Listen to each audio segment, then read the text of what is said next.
본 방송에서 제공되는 모든 정보는 투자 판단의 참고 자료이며 투자의 최종 책임은 본 방송을 이용하는 본인에게 있습니다.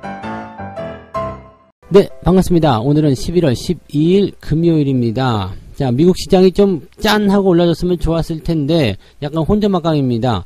하지만 미국이 혼조 양상을 보이는 것이 오히려 괜찮다는 생각도 좀 해봅니다. 왜냐하면 미국이 다시 상승세를 보였다. 그러면은 국내 증시에게 돌아갈 수 있는 기회가 또다시 줄어들 테고요. 다시 하락세를 보였다라고 하더라도 실질적으로는 미국 시장이 영향을 또 받을 수밖에 없는 상황이 좀 되겠죠. 빌미를 제공하는 거잖아요. 그래서 이렇게 횡보 흐름으로 좀 답답하게 만들어져야지 다른 국가들에게도 이제 관심이 생기지 않겠느냐, 이렇게 판단을 좀 해볼 수가 있겠습니다. 미국 시장 이야기 한번 보도록 하죠. 다우지수는 마이너스 0.38%로 약 보합세 마감이 됐고요. 나스닥 같은 경우는 플러스 0.55% 상승을 해서 마무리가 됐습니다. 일단 보합이라고 봐야 돼요. 그래서 시장이 상승, 신고가 나온 이후에 지금 두 차례 조정을 받았고요. 그리고 나서 이제 혼조 양상으로 들어가는 모습. 이렇게 된다라면은 뭐 큰 문제가 없는 그런 모습이기도 하고, 큰 문제가 없는 상황이기 때문에 횡보 흐름에서도 긍정적 기조는 계속 이어간다. 뭐 이렇게 얘기를 해볼 수도 있겠죠. 그래서 이런 시장에서 매수 포인트를 가져간다는 거, 뭐 누구나 다 할 수 있는 부분일 수도 있겠습니다만, 실제로는 좀 더 지켜보자라는 관망세가 좀 나오게 될 가능성도 높습니다. 그렇기 때문에 국내 증시 입장에서는 미국 증시가 아래든 위든 움직이지 않고 이렇게 횡보를 해버리게 되는 거, 조금 답답하게 구는 거,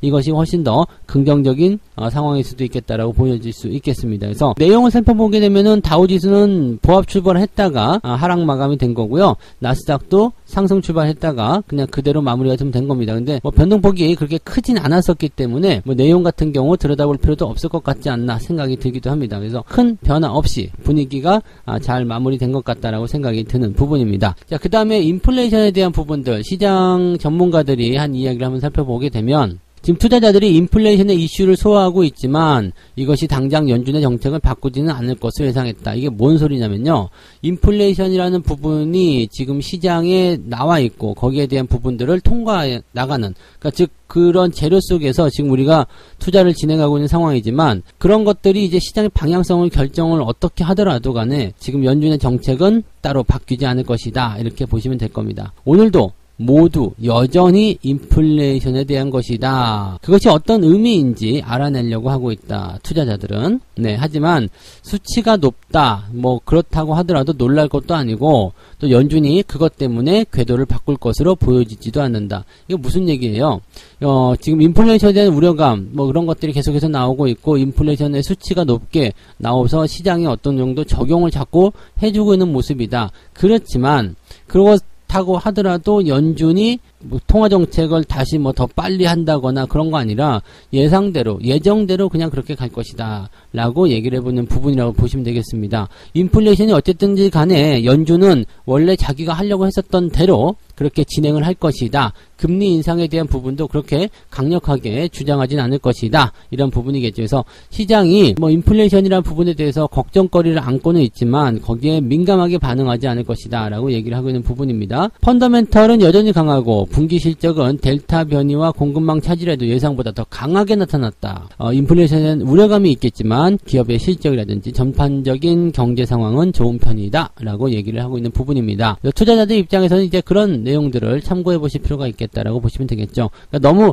걱정거리를 안고 살 필요가 없고요. 현재 눈앞에 보이는 그 상황만 가지고 보셔도 좋을 것 같아요. 물론 현재 국내 증시가 떨어지고 있기 때문에 눈앞에 보이는 상황이 일단 지옥 같다 이렇게 생각하실 수도 있겠습니다만, 그럴 때는 조금만 더 앞쪽을 살펴보시면 되지 않을까 이렇게 생각되기도 하고요. 두 번째 이야기 넘어갑니다. 두 번째 상황 보시면 이제 게임주 이야기. 요즘에 게임주 이야기 안 하면은 재미가 없더라고요. 왜냐면은 이 NFT라는 이 대체불가 토큰, 요게 이제 나타나면서 게임주들이 아주 그냥 엄청난 테마를 형성하고 있는 상태가 됐습니다. 그래서 이 NC소프트가 상한가를 쳐버리니까 관련 종목군들 뭐 NFT 해가지고 또 막 치고 올라가는 모습이죠. 지금 NC소프트가 NFT NFT를 적용하는 게임을 출시하겠다 이렇게 예성만 발표했음에도 불구하고 상한가를 쳤어요. 그러니까 그동안 테마를 형성했었던 기업들조차도 다 같이 그냥 상승세를 보이는 모습이 좀 나왔다 보시면 되겠습니다. NC소프트가 가지고 있는 그 의미 자체가 아직까지 게임주에서 영향을 많이 미치고 있다고 생각하실 수 있는 부분이겠죠. 명실상부한 게임주의 대장이었다고 볼 수 있는 내용이기 때문에 일단 그런 부분이었고요. 지금은 이제 약간 춘추전국 시대로 가는 모습이긴 합니다. 뭐 리니지가 계속해서 1등을 차지하고는 있었습니다만 그런 부분들이 조금 희석이 되면서 다른 기업들도 진출이 되고 또 진입을 하는 그런 모습이 만들어지고 있잖아요. 그러니까 그런 내용들도 우리가 좀 참고해 볼 필요가 있겠고요. NC소프트가 계속해서 1등으로 군림할 수는 없을 겁니다. 뭐 NFT에 대한 어떤 재료를 가지고서 주가가 올라가긴 했습니다만 여전히 출시 계획인 부분이기도 하고요. 뭐 과금 체계를 손보겠다 등등을 하지만 이게 떠나간 민심을 잡기에는 상당한 부족감이 있을 거라 생각합니다. 그래서 주가가 상승하는 포인트, 일단 주가가 올라가면 좋겠지만 올라가는 상황들을 잘 이용하고 잘 분석하셔가지고 현명한 대응을 좀 하셔야 되지 않을까 생각됩니다. 자, 어쨌건 이 NFT라는 것은요. 뭐 예술품, 부동산, 디지털 콘텐츠 이런 고유의 자산에 고유의 값을 매긴 그런 뭐라고 할까 디지털 자산 이렇게 보시면 되겠습니다. 그래서 게임 아이템 같은 경우가 이런 것들 많이 하죠. 또 뭐 노래 그 다음에 뭐 누가 보니까 이제 그 인터넷상에서 있는 그런 그림 뭐 이런 것들도 다 한다고 하더라고요. 그래서 그 모든 부분들 이런 것들이 이제 블록체인 기술을 기반으로 하고 있기 때문에 모든 내역 그 다음에 원작자 이런 거 다 포함을 하실 수가 있는데 복제가 불가능하다라는 부분이 좀 되는 거죠. 그러니까 상당히 이제 저는 자산적인 가치 이런 부분이 좀 있기도 합니다. 근데 뭐 혹자는 이런 얘기도 있어요. 뭐 실제로 존재하지 않는 것, 실제 존재하지 않잖아요. 그러니까 뭐 리니지에 있는 뭐 그런 엄청난 칼 뭐 이런 거 실제로 존재하지 않는 건데 실제로 존재하지 않는 것에 가치를 매기고 그것을 사고 팔고 한다는 것 자체가 너무 웃기는 것 아니냐 이렇게 이야기를 하기도 했는데 그 말도 맞는 말인 것 같긴 한데 세상이 이제 디지털화 되어 가고 있기 때문에 그런 부분들도 등장하고 있구나 라고 생각하시면 조금 편하지 않을까 라고 보여지기도 하겠습니다. 어쨌든 이런 기술을 이용한 부분들이 이제 블록체인과 연결이 되면서 실제로 이제 거래에 대한 부분들이 만들어지고 있기 때문에 게임주들 입장에서는 굉장히 이제 그런 부분에서 수익을 창출할 수 있는 좋은 기회가 되는 거죠. 자, NC소프트 같은 경우도 지금 실적이 전년 동기 대비해서 악화가 됐고요. 또 더 악화될 수 있는 부담감을 가지고 있습니다. 그럼에도 불구하고 NFT를 적용한 게임을 출시하겠다. 이 소식 한 방으로 지금 상한가를 기록한 거거든요. 상한가 기록했다고 해서 다 좋아하지는 않아도 됩니다. 네, 일단은 너무 좀 과도한 상승이었다라고 생각이 되는 부분도 좀 있거든요. 그래서 그런 내용이고요. NC소프트가 지금은 일단 국내에서 가장 강력한 지적재산권 이게 리니지라는 그 포인트에 나온 거잖아요. 그래서 이게 만약에 NC소프트가 저렇게 NFT를 적용한 게임을 만들어낸다 또는 뭐 리니지나 이런 데 적용시킨다 그러면은 상당한 효과가 있을 거라고 보여지는 부분이겠죠. 자, 그 다음에 뭐 게임빌, 웹젠, 네오위즈 이런 것들도 모두 다 NFT에 진출한다. 이게 중요한 거죠. 그리고 NFT 전목 대표 사례는 위메이드. 그래서 이 위메이드가 지금 대장이라고 보실 수 있는 부분이겠죠. 그래서 요게 이제 주가를 크게 끌어올리는 하나의 역할이 됐고요. 지금 게임주들이 잘 나가게 된 배경, 그 시작은 위메이드에 있었다라고 보시면 되겠습니다. 그래서 이 위메이드가 일단은 현재 대장주다라고 얘기를 해드리고 있는 거죠. 그래서 이 테마, 자 일단 이 테마가 당분간은 이제 계속 진행될 수 있는 상황인지 아닌지는 뭐 추세를 봐야 되겠습니다만 현재 게임들의 추세는 계속 진행이 되고 있는 상황이기 때문에 중간에 매도하거나 탈락해야 될 이유가 없겠죠. 일단은 계속 들고 가시는 포인트는 괜찮아요. 추세가 꺾이면 언제든지 매도할 수 있다라는 마음은 가지고 있어야 될 거고요. NC소프트는 조금 생각을 해봐야 되겠죠. 왜냐면 상한가 기록했기 때문에 긍정적이긴 한데 상한가 잔량을 봐서는 그다지 우호적인 모습이 나타날 것 같지는 않다라고 판단이 되거든요. 뭐 예외로 주가가 상승할 수도 있겠습니다만 조금은 주의를 해야 되는 상한가 그런 식으로 판단하시는 게 맞지 않을까 생각이 듭니다. 이 사실 NC소프트 상한가 딱 와닿지 않는 그런 내용 중에 하나 아니겠습니까? 그래서 그런 부분들이 있다는 것도 참고를 좀 해보시면 좋겠네요. 네, 자, 세 번째 이야기 알아보도록 합니다. 알리바바가 쌍10일 즉 11월 11일입니다. 이 쌍10일에 100조 원의 매출을 찍었다라고 되어 있습니다. 하지만 성장세가 꺾였다. 이런 부분들이 있는데 성장세가 꺾였다고 보기는 좀 그렇고요. 일단은 매출이 사상 최고치를 찍었다. 이것만 우리가 기억하시면 좋을 것 같습니다. 지금 일단 중국에서 규제가 좀 많이 들어가고 있는 기업 중에 하나죠. 그래서 지금 마윈 같은 경우도 되게 좀 많이 삐쩍 말라 있었던 그런 사진을 얼마 전에 본 적이 있는데, 중국이 최근에 IT 산업, 이 규제 이런 쪽으로 계속 많이 들어가고 있어요. 그래서 산업 규제에 대한 부분들이 굉장히 좀 옥죄고 있는 상태이기 때문에 기업이 힘들어하고 있는 그런 상태다라고 보시면 되겠죠. 지금 근데 이제 이런 부분들은 점점 좋아질 수밖에 없는 게, 이제 시진핑이 드디어 이제 장기 집권의 틀을 다 마련했다라는 기사들이 계속 나오죠.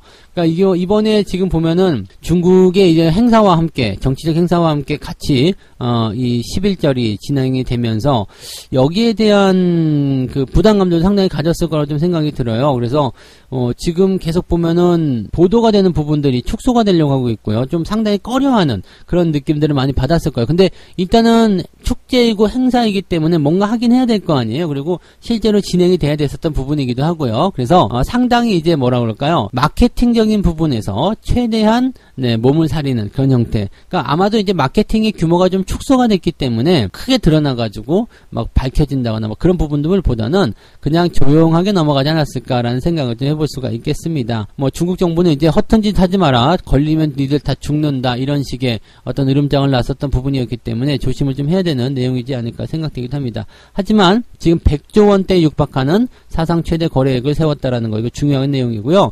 근데 뭐 사람들은 전부 다 이렇게 얘기해요. 뭐 성장률이 좀 떨어졌다. 전년도 같은 때 이제 4천억 위안 정도 나왔었죠. 4,600억인가요? 그 정도 위안이 나왔었는데, 올해는 이제 5,400억 위안. 그 다음에 이제 2019년도에 2,000억대 위안이었거든요. 그러니까 2019년 대비해서 2020년대는 거의 한 85% 정도 성장했는데, 올해는 한 8%밖에 성장 못했다, 이렇게 얘기 나오는 건데요. 100조 원이라는 거, 이 규모, 즉 이 시장의 규모는 이 매출 규모가 커지면 커질수록 성장성은 따라갈 수가 없어요. 만약에 100% 성장을 만약에 이뤄냈어야 됐다라고 본다라면 지금 200조 원 정도를 벌어야 된다는 이야기인데, 이게 그렇게 쉬운 얘기가 아니죠. 이게 생각해보세요. 2천억 위안을 4천억 위안으로, 4천억 위안에서 5천 지금 400억 위안으로 이 정도 뛰었다 그러면은 그다지 나쁜 성장성은 아니거든요. 그런데 규모가 커지다 보니까 실질적으로 이 성장의 포인트는 줄어들 수밖에 없다. 전년 동기 대비해서 8% 성장했다. 이거 적은 거 아니거든요. 그런데 이 규모는 생각하지 않고 자꾸 성장세에 초점을 맞추시면 안 된다는 얘기가 되겠죠.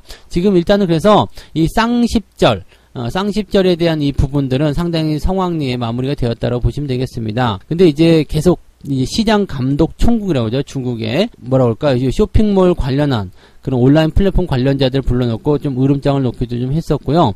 법규 위반하지 마라. 이게 굉장히 중요한 게, 그 마케팅을 약간 과장 광고한다거나 또는 원래 이 가격을 좀 부풀려가지고 이제 할인하는 것처럼 해서 원래 가격에 팔아먹는 이런 일도 많이 있었다고 합니다. 그래서 이런 부분들을 이제 똑바로 해라, 이런 식으로 얘기를 하고 있는 부분이겠죠. 이게 사실 이제 과장 광고라든지 이런 것들은 언제든지 이제 축제 기간에 많이 나타나기도 하는 부분인데, 그럼에도 불구하고 일단은 뭐 소비에 대한 어떤 패턴들이 많이 증가가 되고 있으니까 거기서 매출이 많이 발생하는 거겠죠.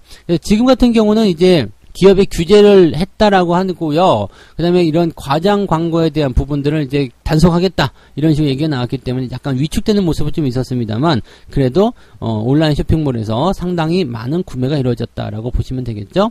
그래서 지금 보시면은 이제 이런 게 있어요. 뭐 작년까지만 하더라도 뭐 실시간으로다가 얼마 됐습니다, 얼마 돌파, 막 이런 식으로 얘기가 나왔었는데, 지금은 그냥 초반에 뭐 애플이라든지 어디라든지 이런 데가 이제 뭐 매출이 얼마 달성했습니다, 이런 얘기 있었고, 실시간으로 얼마가 갱신됐다, 이런 얘기는 안 했고요.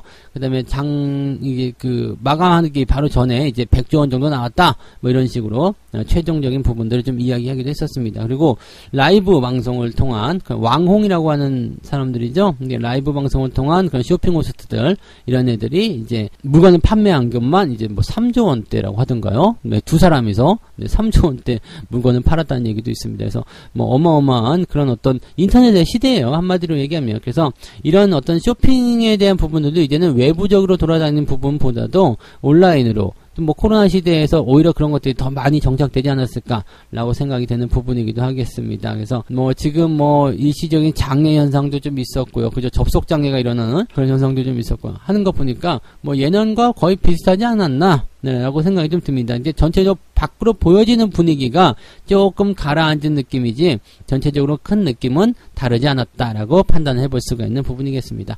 자, 그러면 이제 쇼핑에 대한 부분들은 이제 블랙 프라이데이, 연말 쇼핑 시즌 본격적으로 이제 진행이 될 텐데, 일단 광고제가 성공적으로 마무리가 됐기 때문에 그렇다면 쇼핑과 관련된 부분에서의 그런 기업 실적들 긍정적으로 볼 수가 있겠죠. 이 쇼핑이 꼭 옷만 보는 게 아니라요. 뭐 프라이팬부터 시작해서 뭐 IT 뭐 전체로 다 있습니다. 그래서 기업들의 전체적인 실적이 증가할 수 있는 하나의 요소가 되는 구간이 바로 이 연말 쇼핑 시즌이다라고 생각하시면 되기 때문에 조금 더 긍정적인 기대감 풀어보셔도 되지 않을까 판단이 드네요. 참고하시면 좋겠습니다.